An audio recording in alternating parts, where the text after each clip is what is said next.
नमस्कार दोस्तों, कैसे आप लोग।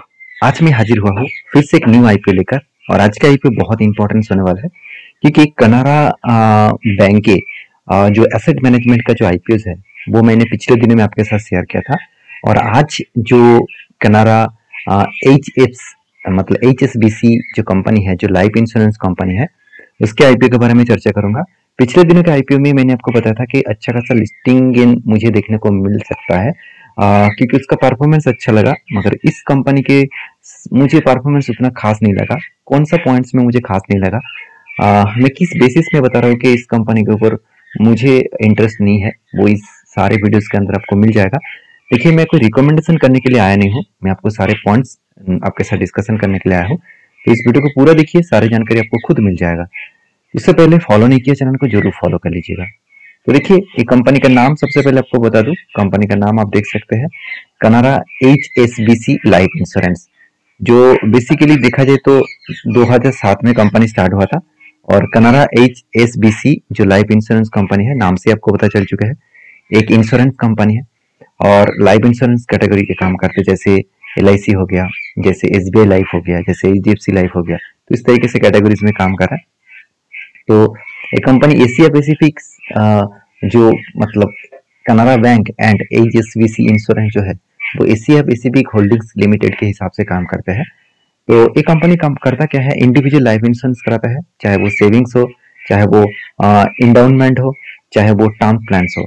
उसके साथ साथ ग्रुप इंश्योरेंस कराता है, जैसे क्रेडिट लाइफ। साथ ही साथ आप देख सकते हो प्रोटेक्शन प्लान जो है वो भी कंपनी कराता है। साथ ही साथ retirement plan and pension plan, उसके साथ गवर्नमेंट स्कीम, उसके साथ डिजिटल इंश्योरेंस, ये सारे प्रोडक्ट्स कंपनी बेचते हैं।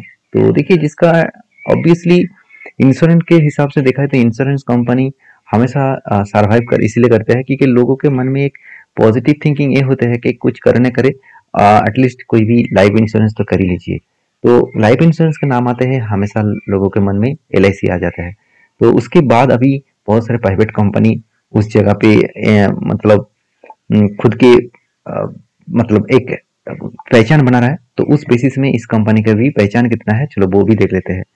देखिए, टोटल पोर्टफोलियो हिसाब से 20 इंडिविजुअल प्रोडक्ट्स है इसका, 7 ग्रुप्स प्रोडक्ट्स है, 2 ऑप्शन राइडर्स है। तो इस तरीके से कैटेगरी में कंपनी काम कर रहा है। तो चलो अभी कंपनी के मेन मुद्दे पे चले जाते हैं। मेन मुद्दा है कंपनी का फाइनेंशियल डिटेल्स। वहां पे कंपनी कितना ग्रोथ हो रहा है वो आपको पता चल जाएगा। देखिए, अगर मैं कनारा HSBC लाइफ इंश्योरेंस के बारे में बात करूं, तो जिसका रेवेन्यूज ग्रोथ 3% है और नॉन प्रॉफिट ग्रोथ मतलब प्रॉफिट आफ्टर टैक्सेस ग्रोथ 3%। इसका मतलब है कि कंपनी का जो सेल्स का ग्रोथ एंड प्रॉफिट का ग्रोथ उतना खास नहीं है, क्योंकि 3% बहुत कम होते हैं। हाँ, बहुत सारे लोग ये भी कहेंगे सर 3% तो हुआ, ऐसे में तो लॉसेस में नहीं गया। देखिए, ऐसे बिल्कुल होता नहीं है, क्योंकि 3% का प्रॉफिट आज है, कल अगर कंपनीज में कोई भी दिक्कत वाला पॉइंट्स आए तो कंपनी में तो कंपनी खतरे में पड़ सकते हैं। जैसे कंपनी का सेल्स कितना हुआ, 261, तो वहां से कंपनी का सेल्स तो बढ़ना चाहिए था। तो टोटल इनकम देखिए, टोटल इनकम जो है वो 261 से घट के 240 हो गया, उसके बाद घट के 235 हो गया, तो 234 हो गया। इसका मतलब क्या है, लगातार टोटल इनकम कम होता जा रहा है। तो आप कहेंगे सर कम हो रहा है तो कंपनी का प्रॉफिट कहाँ से हो रहा है। देखिए, कुछ ऐसा है, मान के चले अपने 10 रुपए का प्रोडक्ट 12 में बेचा, ठीक है। तो सेकेंड ईयर में आप 10 रुपया प्रोडक्ट को आप 15 में बेच रहे हैं। प्रोडक्ट का आपका तो सेल्स नहीं बढ़ा ना, तो सेल्स का प्राइस तो सेम रहा, तो टोटल इनकम तो सेम रहा। तो उस हिसाब से आपको प्रोडक्ट प्राइस आपने ज्यादा रखा और उसी लिए मतलब प्रॉफिट मार्जिन आपका ज्यादा रहा, तो उसी लिए कंपनी ने अच्छा खासा आपको प्रॉफिट मार्जिन दिया। तो बेसिकली ये टोटल इनकम के हिसाब से आपको देखने को मिला है। अभी देखिए, प्रॉफिट आफ्टर टैक्सेस के बेसिस में 91 से लेकर 113, उसके बाद 116। तो कंपनी कुछ इस तरीके से प्रॉफिट आफ्टर टैक्सेस दे रहा है। अभी चलो बाकी पॉइंट्स देख लेते हैं, जैसे कंपनी के ROE। देखिए, कोई भी फाइनेंस कंपनी में हमेशा ROE को नोटिस किया जाता है, रिटर्न ऑफ इक्विटी को नोटिस किया जाता है।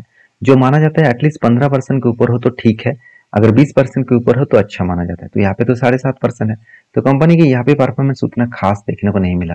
तो कंपनी जो कर्जा लेके रखा है, देखिए एक फाइनेंस कंपनी वो कर्जा लेगा, तो फिर भी अगर वो खुद लोन देते हैं दूसरों को तो कर्जा लेना चाहिए।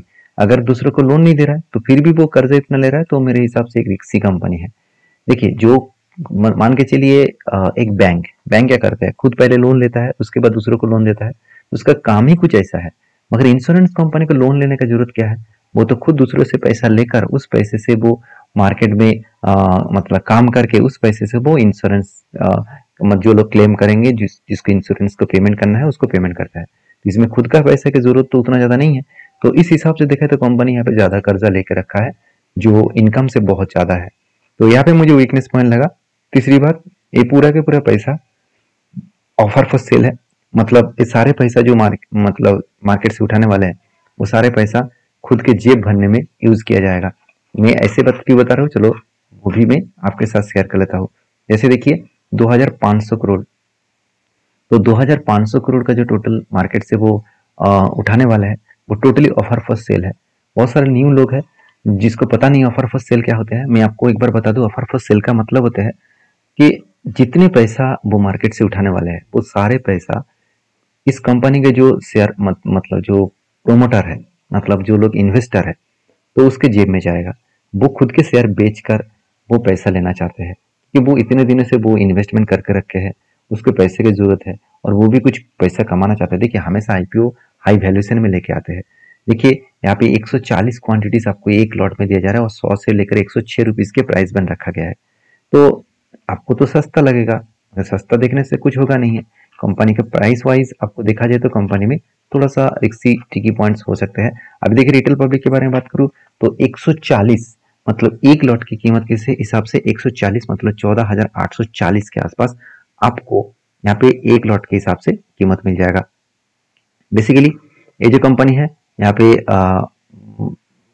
आपको आईपीओ ओपनिंग डेट दिया जा रहा है 10 तारीख को और क्लोजिंग डेट दिया जा रहा है 14 तारीख को। मतलब आज से आईपीओ ओपन हो रहा है 14 तारीख, मतलब एटलीस्ट आपको मंडे तक टाइम मिल जाएगा क्योंकि आज मतलब देखा जाए तो फ्राइडे है, तो एक्चुअली मंडे नहीं ट्यूसडे तक मिलेगा। सैटरडे संडे बंद रहेगा, तो उस हिसाब से आपको ट्यूसडे तक मिल जाएगा। तो बेसिकली इसका लिस्टिंग डेट देखने को मिलेगा आपको आप देख सकते हैं 17 तारीख को। ये था पूरा डिटेल्स, पूरा अपडेट्स। तो इस अपडेट के बेसिस में मैं जरूर कहूंगा आप इस कंपनी को स्टडी करिए, उसके बाद काम करिए। हाँ, अभी एक पॉइंट मुझे दिखाना बाकी है, वो है इस कंपनी का ग्रे मार्केट प्रीमियम। अगर मैं ग्रे मार्केट प्रीमियम देखूं तो 7 तारीख से ग्रे मार्केट प्रीमियम स्टार्ट हुआ। 7 तारीख में इसका प्राइस 13% का ग्रोथ देखने को मिला था। उसके बाद धीरे धीरे करके कम होता गया। मैं आपको पहले बता चुका हूँ इस कंपनी का परफॉर्मेंस मुझे उतना खास नहीं लगा, फिर भी ग्रे मार्केट अभी तक पॉजिटिव है। मैं लास्ट डे में एक बार वीडियो बना के शेयर करूंगा, तब मैं आपको बताऊंगा इस कंपनी का ग्रे मार्केट प्रीमियम का क्या हालत है और कितने लोग इस कंपनी के ऊपर इंटरेस्ट दिखाया है। इंटरेस्ट मतलब इतने लोग इस कंपनी के ऊपर सब्सक्राइब किया है। तो ये सारे पॉइंट्स मैं आपके सामने शेयर किया हूँ और सारे पॉइंट्स एजुकेशन पर्पस में था। तो मैं ये नहीं कहूंगा कि आप सीधा सीधा मुझे मेरे बात सुनकर काम करें। मैं ये कहूंगा आप प्लीज एक बार स्टडी करें, उसके बाद आप खुद के डिसीजन खुद लीजिए। सारी जानकारी पाने के लिए मुझे फॉलो करिए। इस तरीके से अपडेट के लिए जरूर चैनल को सब्सक्राइब करिए। मिलते हैं नेक्स्ट वीडियो में, तब तक के लिए धन्यवाद।